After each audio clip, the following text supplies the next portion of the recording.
എല്ലാ വിദ്യാർത്ഥികൾക്കും പുതിയൊരു വീഡിയോയിലേക്ക് സ്വാഗതം. ഈ വർഷത്തെ SSLC പരീക്ഷാ റിസൾട്ട് നാളെ പ്രഖ്യാപിക്കും. നാളെ വൈകുന്നേരം 3 മണിയോടെ വിദ്യാഭ്യാസ മന്ത്രി വാർത്താ സമ്മേളനം നടത്തിക്കൊണ്ടാണ് വിദ്യാർത്ഥികളുടെ ഈ വർഷത്തെ SSLC പരീക്ഷാ റിസൾട്ട് പ്രഖ്യാപിക്കുക.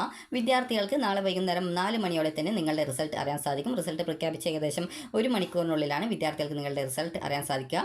ആദ്യഘട്ടങ്ങളിൽ നിങ്ങൾക്ക് റിസൾട്ട് അറിയാനായിട്ട് വെബ്സൈറ്റ് ലോഡ് ആവാത്ത പ്രോബ്ലംസ് ഒക്കെ ഉണ്ടാവും. എന്നാൽ നിങ്ങൾക്കൊരു 6 മണിയാവുന്ന സമയത്തോടുകൂടി നിങ്ങൾക്ക് നിങ്ങളുടെ റിസൾട്ടൊക്കെ കൃത്യമായിട്ട് പരിശോധിക്കാൻ സാധിക്കുന്നതാണ്. കാരണം ഈ ഒരു വെബ്സൈറ്റിൽ നിരവധി ലക്ഷക്കണക്കിന് വിദ്യാർത്ഥികളായിരിക്കും ആ ഒരു റിസൾട്ട് പ്രഖ്യാപിച്ച ശേഷം ഏകദേശം ഒരു 3 മണി തൊട്ട് 4 മണി വരെ വെബ്സൈറ്റ് ഓപ്പൺ ചെയ്യാനായിട്ട് ട്രൈ ചെയ്യുക. അപ്പോൾ ആ ഒരു സമയത്ത് നിരവധി വിദ്യാർത്ഥികൾ ഈ ഒരു വെബ്സൈറ്റ് ഓപ്പൺ ചെയ്യുന്നത് കൊണ്ട് തന്നെ ആ ഒരു തിരക്ക് കാരണം, അതായത് ആ ഒരു വെബ് ട്രാഫിക് എന്ന് പറയും, അപ്പോൾ ആ ഒരു രീതിയിൽ തിരക്ക് ഉണ്ടാകുന്നത് കൊണ്ട് എല്ലാ വിദ്യാർത്ഥികൾക്കും റിസൾട്ട് അറിയാനായിട്ട് ആ ഒരു സമയത്ത് സാധിക്കത്തില്ല. അതുകൊണ്ട് തന്നെ നിങ്ങൾക്ക് ഏകദേശം ഒരു 6 മണിയാവുന്നതോടുകൂടി നിങ്ങളുടെ റിസൾട്ട് അറിയാൻ സാധിക്കുന്നതാണ്. ഇനി വിദ്യാർത്ഥികൾക്ക് SSLC പരീക്ഷയിൽ ജയിക്കാനായിട്ട് 40 മാർക്കിൻ്റെ സബ്ജക്റ്റിൽ നിങ്ങൾക്ക് ഒരു 5 മാർക്ക് മതിയോ, അതുപോലെ 80 മാർക്കിൻ്റെ സബ്ജക്റ്റിൽ നിങ്ങൾക്ക് ഒരു 10 മാർക്ക് നിങ്ങൾക്ക് കിട്ടിയാൽ നിങ്ങൾ ജയിക്കുമോ എന്നുള്ളത് പല വിദ്യാർത്ഥികളും ചോദിക്കുന്ന പ്രധാനപ്പെട്ട കാര്യമാണ്. അതുപോലെ തന്നെ 40 മാർക്കിൻ്റെ പരീക്ഷയിൽ ജയിക്കാൻ എത്ര വേണം, 80 മാർക്കിൻ്റെ പരീക്ഷയിൽ എത്ര മാർക്ക് ജയിക്കാനായിട്ട് വേണം എന്നുള്ളത് വിദ്യാർത്ഥികൾ ചോദിച്ചിട്ടുണ്ടായിരുന്നു. അപ്പോൾ ആ ഒരു സംശയത്തിനുള്ള ഉത്തരം നിങ്ങൾക്ക് ഈ ഒരു വീഡിയോയിൽ സിമ്പിളായിട്ട് തന്നെ മനസ്സിലാക്കാവുന്നതാണ്. അപ്പോൾ വിദ്യാർത്ഥികൾക്ക് ഈ ഒരു ജയിക്കാനായിട്ട് എത്ര മാർക്ക് വേണം എന്ന് ചോദിച്ചു കഴിഞ്ഞാൽ നിങ്ങൾക്ക്, അതായത് 40 മാർക്കിൻ്റെ പരീക്ഷയിൽ, അതായത് ആകെ നിങ്ങൾക്ക് 30% മാർക്കാണ് വേണ്ടത്, അതായത് 30% മാർക്കാണ്, അതായത് ഈ ഒരു 30% മാർക്കാണ് ജയിക്കാനായിട്ട് വേണ്ടത്. എന്നാൽ നിങ്ങൾക്ക് ഈ ഒരു മാർക്ക് എന്ന് പറയുമ്പോൾ നിങ്ങൾക്ക് പരീക്ഷയിൽ കിട്ടിയ മാർക്ക്, അതുപോലെ തന്നെ CE മാർക്ക് എന്നിവ ടോട്ടൽ കൂട്ടിയിട്ടാണ് നിങ്ങൾക്ക് ജയിക്കാനായിട്ട് വേണ്ട മാർക്ക് വേണം എന്ന് പറയുന്നത്. അപ്പോൾ വിദ്യാർത്ഥികൾക്ക് ഒരു 30% എന്ന് പറയുമ്പോൾ നിങ്ങൾക്ക് അറിയാം 40 മാർക്കിൻ്റെ പരീക്ഷയാണ്, അതിൽ 10 മാർക്ക് CE ആണ്, ടോട്ടൽ 50ലാണ് മാർക്ക്. അപ്പോൾ 50ൽ നിങ്ങൾക്കൊരു 15 മാർക്കാണ് നിങ്ങൾക്ക് ജയിക്കാനായിട്ട് വേണ്ടത്. അതുപോലെ തന്നെ ഈ ഒരു 80 മാർക്കിൻ്റെ സബ്ജക്റ്റ് ആണെങ്കിൽ 20 മാർക്ക് CE ആണ്, ടോട്ടൽ 100ലാണ് വരിക. അപ്പോൾ ഇങ്ങനെ 100ൽ നിങ്ങൾക്ക്, അതായത് 100 മാർക്കിൽ നിങ്ങൾക്ക് ജയിക്കാനായിട്ട് വേണ്ട മാർക്ക് എന്ന് പറയുന്നത് 30 മാർക്കാണ്. അതായത് ആകെ മാർക്കിൻ്റെ 30% മാർക്കാണ് ജയിക്കാനായിട്ട് വേണ്ടത്. അതായത് ഇപ്പോൾ 40 മാർക്കിൻ്റെ പരീക്ഷ എടുക്കുന്ന സമയത്ത് അതിൽ 10 മാർക്ക് CE ഉണ്ട്, അതുപോലെ 40 മാർക്ക് പരീക്ഷയുണ്ട്, ടോട്ടൽ 50ലാണ് വരുന്നത്. ഇതിൽ 10 മാർക്ക് നിങ്ങൾക്ക് CE മാർക്ക് ഫുൾ കിട്ടുന്നു. അങ്ങനെയെങ്കിൽ 10 മാർക്കിന് ശേഷം ബാക്കി വേണ്ടത് 5 മാർക്കാണ്. അത് 40 മാർക്കിൻ്റെ പരീക്ഷയിൽ നിങ്ങൾ വാങ്ങിക്കുകയാണെങ്കിൽ നിങ്ങൾക്ക് 15 മാർക്ക് നിങ്ങൾക്ക് കിട്ടും. അങ്ങനെ 15 മാർക്ക് കിട്ടിക്കഴിഞ്ഞാൽ നിങ്ങൾക്ക് ജയിക്കാനായിട്ട് സാധിക്കുന്നതാണ്. അതുപോലെ തന്നെ നിങ്ങൾക്ക് 80 മാർക്കിൻ്റെ സബ്ജക്റ്റ് ആണെങ്കിൽ അതിൽ 20 മാർക്ക് CE ഉണ്ട്, 80 മാർക്ക് പരീക്ഷയുണ്ട്, ടോട്ടൽ 100ലാണ് വരുന്നത്. അപ്പോൾ അതിൽ 20 മാർക്ക് CE നിങ്ങൾക്ക് കിട്ടുന്നു. അതുപോലെ തന്നെ ബാക്കി നിങ്ങൾക്ക് ജയിക്കാൻ വേണ്ടത് ഒരു 10 മാർക്കാണ്. അപ്പോൾ ഈ ഒരു 10 മാർക്ക് ഉൾപ്പെടെ ടോട്ടൽ നോക്കുന്ന സമയത്ത് 30 മാർക്ക് നിങ്ങൾക്ക് കിട്ടിക്കഴിഞ്ഞാൽ നിങ്ങൾ ഈ ഒരു പരീക്ഷ, അതായത് SSLC പരീക്ഷയിൽ 80 മാർക്കിൻ്റെ സബ്ജക്റ്റിൽ നിങ്ങൾ ജയിക്കുന്നതാണ്. അതുപോലെ തന്നെ ഈ ഒരു മാർക്ക് എന്ന് പറയുന്നത് ആകെ മാർക്കിൻ്റെ ഈ ഒരു 30% മാർക്ക് എന്നാണ്.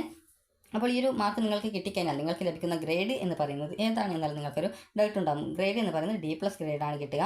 ഇതിൽ കൂടുതൽ നിങ്ങൾക്ക്, അതായത് 5 മാർക്ക് വെച്ച് എക്സ്ട്രാ കൂടുന്നതിനനുസരിച്ച് ഗ്രേഡ് ചേഞ്ച് ആവുന്നത് ആയിരിക്കും. അപ്പോൾ ഈ ഒരു രീതിയിൽ നിങ്ങൾക്ക് D+ ഗ്രേഡ് ലഭിച്ചാലാണ് നിങ്ങൾ ഈ ഒരു അതായത് SSLC പരീക്ഷ ജയിക്കുക. അതായത് SSLC പരീക്ഷയിൽ ജയിക്കാനായിട്ട് ആവശ്യമായിട്ടുള്ളത് ഗ്രേഡിംഗ് സിസ്റ്റം ആയതുകൊണ്ട് തന്നെ D+ ഗ്രേഡാണ്. അപ്പോൾ ഈ ഒരു D+ ഗ്രേഡ് കിട്ടണമെങ്കിൽ ഈ ഒരു പറഞ്ഞതുപോലെ തന്നെ ഈ ഒരു 50ൽ നിങ്ങൾക്ക് വേണ്ടത് CE ഉൾപ്പെടെ 15 മാർക്കും, ഈ ഒരു 80 മാർക്കിൻ്റെ സബ്ജക്റ്റ് ആണെങ്കിൽ അതിൽ 20 മാർക്ക് CE ഉൾപ്പെടെ 100ലാണ് വരിക. 100ൽ ഈ ഒരു CE മാർക്ക് ഉൾപ്പെടെ 30 മാർക്കാണ് വേണ്ടത്.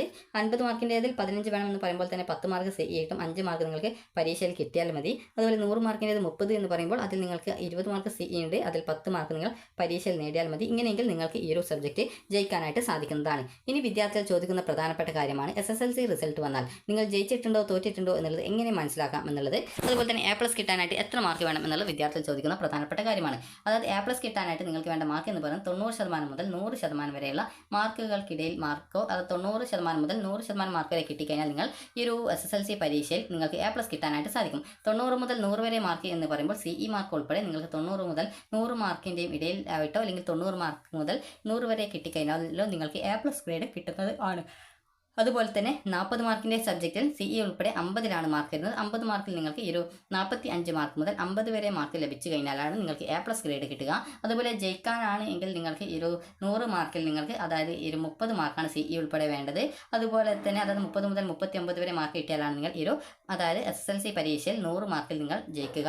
അതുപോലെ തന്നെ 40 മാർക്കിൻ്റെ സബ്ജക്റ്റിൽ 10 മാർക്ക് CE ഉൾപ്പെടെ നിങ്ങൾക്ക് ജയിക്കാനായിട്ട് വേണ്ട മാർക്ക് എന്ന് പറയുന്നത്, അതായത് ഈ ഒരു 15 മാർക്ക് മുതൽ 19 വരെ മാർക്ക് നിങ്ങൾക്ക് കിട്ടിക്കഴിഞ്ഞാലാണ് നിങ്ങൾക്ക്, അതായത് 15ഉം 30ഉം ഇതിൽ ഉൾപ്പെടും. അപ്പോൾ ഈ ഒരു മാർക്കും അതിനിടയിലായിട്ട് കിട്ടുകയാണെങ്കിലാണ് നിങ്ങൾ ഈ ഒരു പരീക്ഷ D+ കിട്ടിയിട്ട് ജയിക്കുക. അതായത് ഇവിടെ A+ ആണ്, എന്നാൽ ഇവിടെ ഈ ഒരു ഭാഗത്തായിട്ട് വരുമ്പോൾ ഇത് ജയിക്കാൻ വേണ്ട 80ലും മാർക്കും, അതുപോലെ 40 മാർക്കിൻ്റെ സബ്ജക്റ്റുകളിലും CE ഉൾപ്പെടെ ജയിക്കാൻ വേണ്ട മാർക്ക് എന്ന് പറയുന്നത് ഈ ഒരു മാർക്കുകളാണ്. അപ്പോൾ വിദ്യാർത്ഥികൾക്ക് ഇനി നിങ്ങളുടെ റിസൾട്ട് നോക്കിയിട്ട് എങ്ങനെ നിങ്ങൾ ജയിച്ചിട്ടുണ്ടോ ഇല്ലയോ എന്ന് നോക്കാം. അപ്പോൾ നിങ്ങളുടെ റിസൾട്ട് പരിശോധിക്കുന്ന സമയത്ത് നിങ്ങൾക്ക് ഇങ്ങനെയാണ് റിസൾട്ട് കിട്ടുക. അതായത് first language paper 1, first language paper 2 English, Hindi, third language, അതുപോലെ തന്നെ സോഷ്യൽ സയൻസ്, ഫിസിക്സ്, അതുപോലെ chemistry, biology, mathematics, information technology എന്നിങ്ങനെ 10 സബ്ജക്റ്റുകളുടെ ഗ്രേഡും ഇതുപോലെ കൊടുക്കും. SSLCയിൽ ഗ്രേഡിംഗ് സിസ്റ്റമാണ്, അതുകൊണ്ടാണ് ഈ ഒരു രീതിയിൽ ഗ്രേഡ് കൊടുത്തിട്ടുള്ളത്.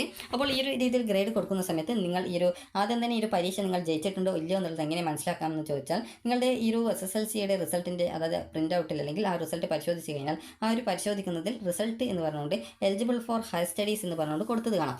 എലിജിബിൾ ഫോർ ഹയർ സ്റ്റഡീസ് എന്നാണെങ്കിൽ നിങ്ങൾ ജയിച്ചിട്ടുണ്ട്, നിങ്ങൾക്ക് തുടർ പഠനത്തിന് അതായത് +1 ഒക്കെ പഠിക്കാനായിട്ട് അർഹതയുണ്ട് എന്നുള്ളത് മനസ്സിലാക്കാം. അതേസമയം നിങ്ങൾക്ക് not eligible for higher studies എന്നാണെങ്കിൽ നിങ്ങൾ തോറ്റിട്ടുണ്ട് എന്ന് മനസ്സിലാക്കാം. ഈ ഒരു ജയിക്കാത്ത വിദ്യാർത്ഥികൾക്ക് പിന്നീട് ഹയർ സ്റ്റഡീസിന് പോകണം എന്നുണ്ടെങ്കിൽ നിങ്ങൾ പിന്നീട് SSLCയുടെ സേ പരീക്ഷ എഴുതിയിട്ട് ജയിക്കേണ്ടതാണ്. SSLC സേ പരീക്ഷയ്ക്കുള്ള അപേക്ഷകൾ ഈ ഒരു SSLC റിസൾട്ട് നാളെ വരും. അപ്പോൾ അതിനുശേഷം 2 ദിവസത്തിനുള്ളിൽ തന്നെ SSLCയുടെ സേ പരീക്ഷയ്ക്കുള്ള അപേക്ഷ വരുന്നതാണ്. അപ്പോൾ വിദ്യാർത്ഥികൾക്ക് ഏതെങ്കിലും സബ്ജക്റ്റിന് നിങ്ങൾക്ക് അതായത് ഇവിടെ ഗ്രേഡ് കൊടുത്തിട്ടുണ്ട്. അപ്പോൾ ഈ ഒരു ഗ്രേഡിൽ നിങ്ങൾക്ക് അതായത് ജയിക്കാനായിട്ട് വേണ്ട ഗ്രേഡ് എന്ന് പറയുന്നത് അതായത് ഒന്നുകിൽ A+ ഉണ്ടായിരിക്കണം, അല്ലെങ്കിൽ A ഗ്രേഡ് ആയിരിക്കണം, അല്ലെങ്കിൽ B+ ആയിരിക്കണം, അല്ലെങ്കിൽ B ഗ്രേഡ് ആയിരിക്കണം, അല്ലെങ്കിൽ C+ ഗ്രേഡ് ആയിരിക്കണം, അല്ലെങ്കിൽ C ഗ്രേഡ് ആയിരിക്കണം, അല്ലെങ്കിൽ D+ ഗ്രേഡ് ആയിരിക്കണം. അപ്പോൾ നിങ്ങൾക്ക് ഇതിൽ ഏതെങ്കിലും ഒരു ഗ്രേഡ് ആണെങ്കിലാണ് നിങ്ങൾ ഈ ഒരു SSLC പരീക്ഷ ജയിക്കുക. നിങ്ങൾക്ക് ഈ ഒരു D ഗ്രേഡോ അതല്ലെങ്കിൽ E ഗ്രേഡോ ആണ് കിട്ടുന്നത്, അതായത് ഈ 2 ഗ്രേഡുകളിൽ ഏതെങ്കിലും ഒരു ഗ്രേഡുകളാണ് ഇതിന് നേരെയുള്ളതെങ്കിൽ ആ ഒരു സബ്ജക്റ്റ് നിങ്ങൾ തോറ്റതായിട്ട് മനസ്സിലാക്കാവുന്നതാണ്. ഇനി വിദ്യാർത്ഥികൾ ശ്രദ്ധിക്കേണ്ടത്, നിങ്ങൾക്ക് ഏതെങ്കിലും സബ്ജക്റ്റുകൾക്ക് നിങ്ങൾ പ്രതീക്ഷിച്ച മാർക്ക് നിങ്ങൾക്ക് കിട്ടിയിട്ടില്ല.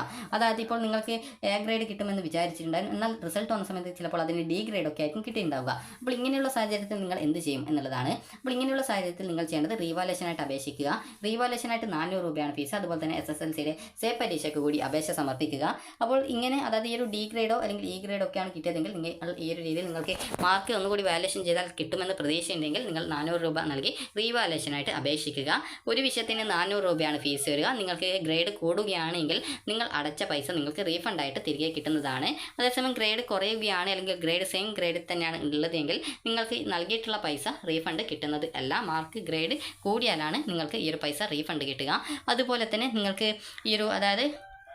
ഈ ഒരു ഗ്രേഡ് അതായത് ഈ ഒരു SSLC പരീക്ഷയിൽ ഗ്രേഡിംഗ് സിസ്റ്റം ആയതുകൊണ്ട് തന്നെ ഗ്രേഡാണ് ഉള്ളത്. അതുകൊണ്ട് തന്നെ ഗ്രേഡ് നിങ്ങൾക്ക് കുറയുകയാണെങ്കിൽ ഏത് ഗ്രേഡാണ് പരിഗണിക്കുക എന്നുള്ളത് ഡൗട്ട് ഉണ്ടാവും. അപ്പോൾ നിങ്ങൾക്ക് ലഭിച്ചതിൽ ഏറ്റവും കൂടിയ ഗ്രേഡ് അതായത് റീവാലുവേഷന് മുമ്പുള്ളതാണോ റീവാലുവേഷന് ശേഷമുള്ളതാണോ ഏതാണ് കൂടിയ ഗ്രേഡ്, ആ ഒരു ഗ്രേഡാണ് നിങ്ങളുടെ ഗ്രേഡായിട്ട് പരിഗണിക്കുക.